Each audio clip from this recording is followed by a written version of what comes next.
Hello friends, ఈ రోజు సాయంత్రం ఈవినింగ్ వేడి వేడి బజ్జీలు ట్రై చేశాను అనమాట. సూపర్ గా వచ్చినాయి. షేప్ కరెక్ట్ లేకపోయినా కానీ బజ్జీ టేస్ట్ మాత్రం అదిరిపోయింది. ఆల్రెడీ ఉల్లిపాయ ముక్కలు నిమ్మరసం పిండేసుకుని పక్కన పెట్టుకున్నా. ఈ బజ్జీల్లో వేసుకుని తింటే సూపర్ గా ఉంటుంది. మీకు ఇష్టమేనా? నాకైతే చాలా ఇష్టం. బజ్జీని ఇలా తీసుకుని ఉల్లిపాయ వేసుకుని తింటాను, సూపర్ గా ఉంటుందండి. నేనైతే ఇట్లా పెద్ద పెద్ద ఉల్లిపాయ వేసుకుని తింటా. మిర్చి బజ్జీలు అంటే ఎంతమంది చేస్తాం? కామెంట్ చేసుకోండి. నేనైతే బాగా ఎంజాయ్ చేస్తున్నా. అస్సలు కారం లేవు బజ్జీలు, అస్సలు కారం లేవు.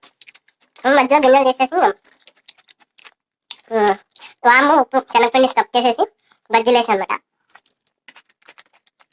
టేస్ట్ అయితే అదిరిపోయిందండి. ఓన్లీ శనగపిండి. ఈ చేపలు చూడండి ఎలా వచ్చినాయి. అది తోకలు, బజ్జీలకు తోకలు అనమాట. నెక్స్ట్ లెవెల్ ఉంది. మీకు ఇష్టమైన బజ్జీలు అంటే?